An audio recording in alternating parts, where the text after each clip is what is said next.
नमस्कार साथियों, स्वागत है आप सबका इंडस क्लासेज में।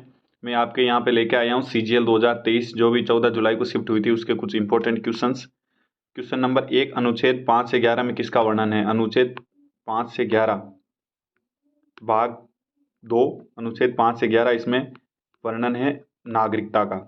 आपको भाग 1, 2 व 3 ये तो इम्पोर्टेंटली आने ही चाहिए क्योंकि इन्हीं भाग में से मोस्टली 1-2 क्वेश्चन हर शिफ्ट में आ रहा है। भाग 1 में संघ व राज्य, भाग 2 के अंदर ये नागरिकता आ गई, भाग 3 में मौलिक अधिकार है। उनमें से आपको 2 या 3 जो मोस्टली पूछे जाने वाला अनुच्छेद है 17 है, 19 है व 21। 17 में छुआछूत, 19 के अंदर विचार व अभिव्यक्ति, 21 में शिक्षा का अधिकार। ये चीज़ें आपको ध्यान रखनी है। रण मृणालिनी साराभाई का संबंध किससे? क्वेश्चन नंबर 2, मृणालिनी साराभाई का संबंध भरतनाट्यम से है। ये कथकली नृत्य भी जानती थी और आपको नृत्य तथा उत्सव से रिलेटेड जो भी क्वेश्चन है आपको एक बार देख के जाने हैं। नंबर 3, रण उत्सव का संबंध किससे है? रण उत्सव का संबंध गुजरात से है। रण उत्सव और रज उत्सव में आप ज़्यादा कंफ्यूज मत होना। रज उत्सव उड़ीसा से है और रण उत्सव जो आपके गुजरात से है। नेक्स्ट क्वेश्चन है, नीति आयोग के वर्तमान मुख्य कार्यकारी अधिकारी कौन है? नीति आयोग आपको एक तो ध्यान रखना है, नीति आयोग जो पहले योजना आयोग के तर्ज पे लाया गया। नीति आयोग के जो मुख्य कार्यकारी अध्यक्ष वर्तमान में अधिकारी, जो कार्यकारी अधिकारी है वर्तमान में वो तो है BVR सुब्रमण्यम, जबकि अध्यक्ष होते हैं वो हमेशा प्रधानमंत्री होगा। जो भी देश का प्रधानमंत्री हो गया वो भी हमेशा नीति आयोग का अध्यक्ष होगा, यानी कि वर्तमान में इसके नीति आयोग के अध्यक्ष है PM मोदी तथा उपाध्यक्ष है सुमन बेरी। आपको यह ध्यान रखना, सुमन बेरी। उपाध्यक्ष पूछे तो सुमन बेरी होगी तथा अध्यक्ष पूछे तो आपको PM मोदी तथा कार्यकारी अध्यक्ष पूछे, कार्यकारी अधिकारी पूछे तो BVR सुब्रमण्यम। IPL 2023 में सबसे तेज अर्धशतक लगाने वाला खिलाड़ी कौन है? यशस्वी जायसवाल। ये सवाल आपको मोस्टली आता ही होगा।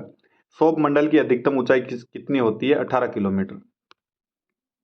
सन 1901 में केमिस्ट्री का नोबेल पुरस्कार किसे मिला? हेनरिक वॉनट। ये भी आपको याद रखना, स्टैटिक सवाल है। ऐसे सवाल आपको ये लकीली पड़ जाता है, जिसको किसी को याद होता नहीं होता। आप 1900 जब से नोबेल पुरस्कार शुरू हुए तब से अब तक कौन कितने याद रख पाता है, ये कोई इंपॉर्टेंट ऐसी बात है नहीं। फिर भी आप एक बार जो भी SSC की क्वेश्चन बैंक थी वहाँ से आया हुआ क्वेश्चन देख के चले जाना, जो भी अब जो 2022-23 के जो भी नोबेल पुरस्कार से खासकर साइंस से रिलेटेड। झेलम नदी का प्राचीन नाम क्या है? झेलम नदी का प्राचीन नाम वितस्ता है। आपको सिंधु नदी की जो सहायक नदियां हैं उनका ध्यान होना चाहिए। सिंधु नदी की सहायक नदियां लगभग सभी भारत से होकर गुजरती है। सबसे पहले आप नीचे से चले तो सतलज नदी, सतलज के जस्ट ऊपर ब्यास आती है जो कि सतलज में जाके मिल जाती है बैराज नामक स्थान पे, हरिके नामक स्थान पे, जहाँ पे हरिके बैराज नामक बांध बना हुआ है, जहाँ से ही राजस्थान की जो गंगा इंदिरा गांधी नहर निकलती है तथा जिसके ऊपर जस्ट ऊपर व्यास नदी के ऊपर से रावी नदी निकलती है जो आगे जाके चेनाब नदी में मिलती है। चेनाब नदी भी भारत से निकलती है तथा झेलम नदी जो हम बात कर रहे हैं झेलम नदी भी यहीं से निकलती है। इन सभी के जो प्राचीन नाम है वो आपको नाम पता होना चाहिए। झेलम का प्राचीन नाम वितस्ता है। जो सतलज नदी है इसका प्राचीन नाम है शतुद्री। शतुद्री जो शिपकिला दर्रा, इसका मतलब शिपकिला दर्रा से निकल रही है, यानी कि ये तिब्बत के पठार से आ रही है, यानी कि ये नदी हिमालय से भी प्राचीन है। यानी कि हिमालय से प्राचीन की नदी का नाम पूछा जाए तो आपको सतलज नदी करके आना है।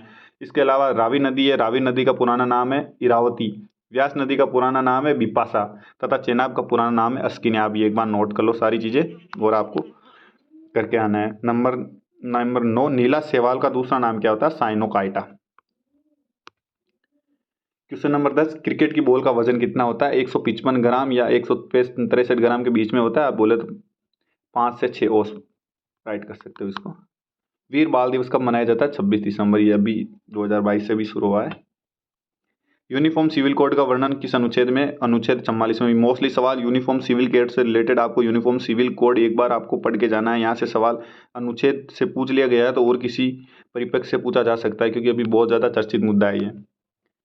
दिल्ली को कोलकाता से राजधानी कब स्थानांतरित किया गया? सन 1911 के अंदर। ये आपको याद रखना है। Static question.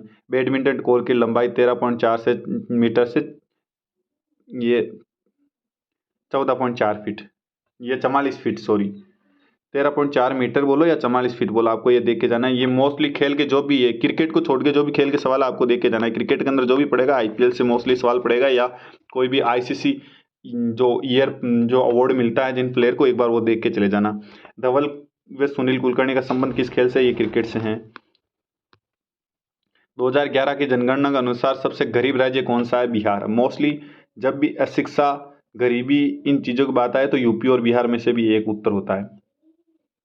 ताप्ती नदी बेसिन कौन सा राज्य नहीं आता? ताप्ती नदी बेसिन के अंदर ताप्ती नदी मध्य प्रदेश के अंदर जो भी सतपुड़ा की पहाड़ी है वहां से निकलती है।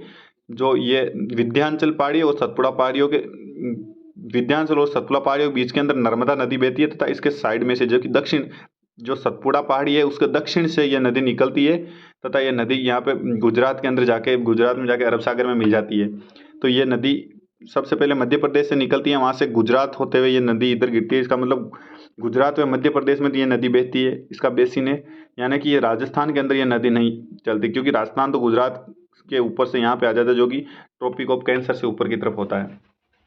क्वेश्चन नंबर 18 सीएजी का वर्णन अनुच्छेद 148 से 51 के अंदर है।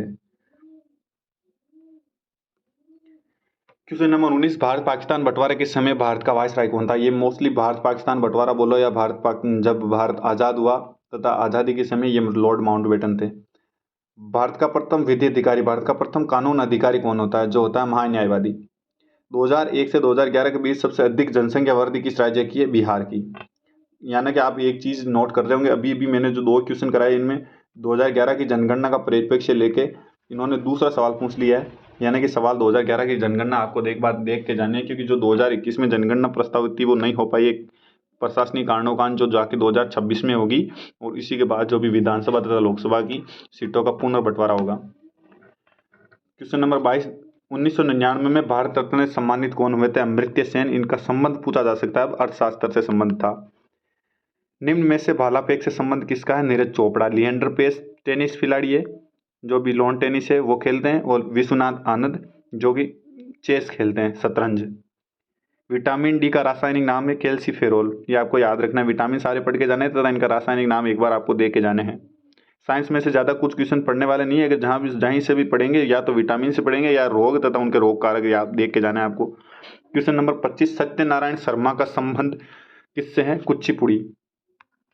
देख के जाना है। जितने भी मैं बोल रहा हूँ नर्तक तथा ये आपको नेशनल पार्क, नर्तक, नेशनल पार्क और उत्सव, ये सारे जितने भी कला और संस्कृति से रिलेटेड है भारत में, ये सवाल मोस्टली जो एसएससी की क्वेश्चन बैंक है उसमें रखे ही होते हैं। मोस्टली क्वेश्चन यहीं से आते हैं। क्वेश्चन नंबर 26 महारानी विक्टोरिया ने भारत के प्रशासन को अपने हाथों में लेने का निर्णय कब लिया? नवंबर 1858 में। इससे पहले ये कंपनी के अंदर आता था भारत का प्रशासन, उसके बाद ये ब्रिटेन की महारानी विक्टोरिया ने अपने अंदर लिया, क्योंकि 1857 का विद्रोह हुआ। उस विद्रोह के बाद कंपनी की जो इंडिया के अंदर जो जितनी भी थी पकड़ थी वो कमजोर होती लग रही थी। इसके कारण विक्टोरिया ने ये फैसला लिया कि ये नवंबर 1858 के बाद जो भी भारत का जो भी प्रशासनिक दायरा होगा, जो भी राजस्व होगा, वो भी विक्टोरिया यानी कि ब्रिटिश गवर्नमेंट के अधीन होगा। 74वें गणतंत्र दिवस भारत पर मुख्य अतिथि कौन थे? क्वेश्चन नंबर 27 74वें गणतंत्र दिवस पर भारत के मुख्य अतिथि कौन थे?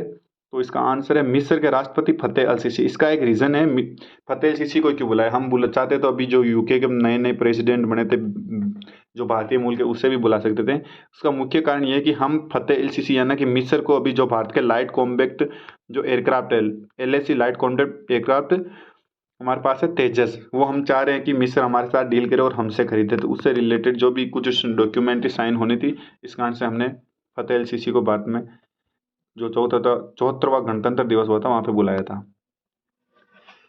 क्वेश्चन नंबर 28 है अंबुबाची का संबंध कहाँ से है? तो इसका कामाख्या देवी मंदिर असम से। ये मैं बोल रहा हूँ, एक बार देख के जाना। जितने भी स्टेटिंग है ल्यूसेंट से आप पढ़ के चले जाओ, कहीं से भी पढ़ के चलाओ, लेकिन एक बार ये देख के जाओ आप। जो भी सांस्कृतिक नृत्य है, मंदिर है, नेशनल पार्क है, कर्तव्य कौन से संविधान संशोधन द्वारा जोड़े गए? मौलिक कर्तव्य की बात कर रहा है 42वां संविधान संशोधन 1976। पहले पैरा ओलंपिक का संबंध टोक्यो 1964 में हुआ था, ये इसका आयोजन। गुलजार की फिल्म मीरा में नृत्यिका कौन थी? दीना पाठक। ये स्टैटिक क्वेश्चन है, आपको अगर लकीली याद रहते हैं तो आपके राइट हो जाते हैं।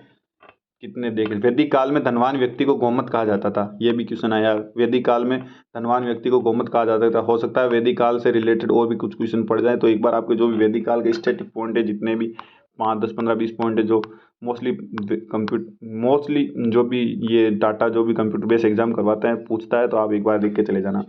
दक्षिणी पूर्व राज्यों में राजा शैलेंद्र किस धर्म से संबंधित? बौद्ध धर्म से थे ये, तथा महायान शाखा को मानते थे। महायान और एक शाखा होती है हीनयान। बौद्ध धर्म की 2 शाखाएं हैं।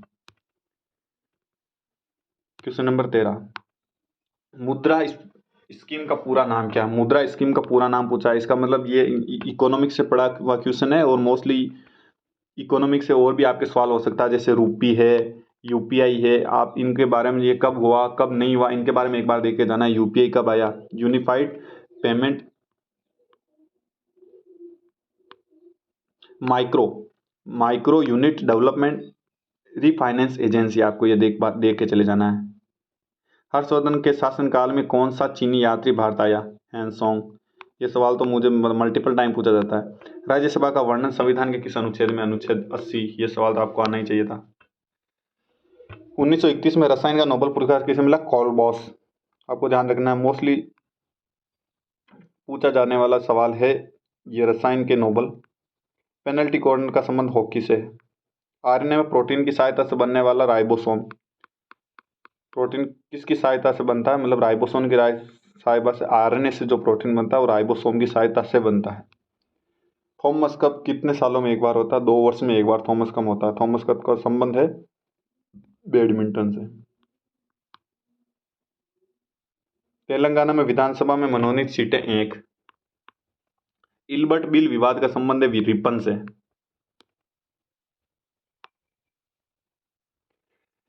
दो 2020 में पद्मश्री अवार्ड किस नर्तक को मिला? ये वापस अवार्ड पूछा गया है, वापस नर्तक पूछा गया है। इसका मतलब मल्टीपल टाइम या तो अवार्ड रिपीट हो रहे हैं या फिर किसी नर्तक या सांस्कृतिक या कला, यहीं से सवाल आ रहा है। इंदिरा पीवी वोहरा, आपको एक बार फिर ये सवाल देखने को मिला। 1875 में किस समाज की स्थापना हुई? आर्य समाज की स्थापना। कमेंट बॉक्स में आपको बताना है ये किसने की। गुरु विपिन सिंह का संबंध है मणिपुरी से, मणिपुरी नृत्य से। गुरु विपिन सिंह। ये इतने क्वेश्चन थे, मैं एक दो बार क्वेश्चन वापस एक बार बता देता हूँ।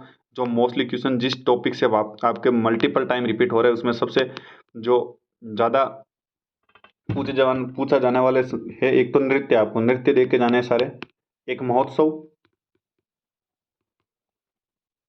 नोबल पुरस्कार जितने भी मिले हैं, चाहे वर्तमान में हो चाहे पुराने हो, तो जो भी अभी वर्तमान में चर्चा में है, यानी कि या तो किसी की मृत्यु हुई है उससे रिलेटेड, जो अभी जो जो आपके क्वेश्चन पढ़ा, ये एक नृत्य से रिलेटेड थी। साराबाई का जो है उनका 2016 के अंदर मृत्यु हो गई थी। वर्तमान में उसके परिवार से कोई सदस्य के कारण ये वर्तमान में चर्चा में है, जिस कारण से ये इसके बारे में सवाल पूछा गया है। तो आपको ध्यान रखना है, करंट के परिप्रेक्ष्य से जो भी सवाल रिलेटेड हो रहे हैं, तो उनके बारे में अगर उन्होंने पहले कोई नोबल जीता है या वर्तमान में कोई पद्मश्री पुरस्कार जो भी मिला है उनको, तो आपको उसके बारे में एक बार देख के जाना है। थैंक यू गाइस, मेरे पास जितने क्वेश्चन थे मैंने आपको एक बार करवा दिए। ये वापस क्लास कल लेके आऊँगा, जो आज के जितने भी पूरे दिन के क्वेश्चन हुए उनका सारा बैंक कल देखते हैं।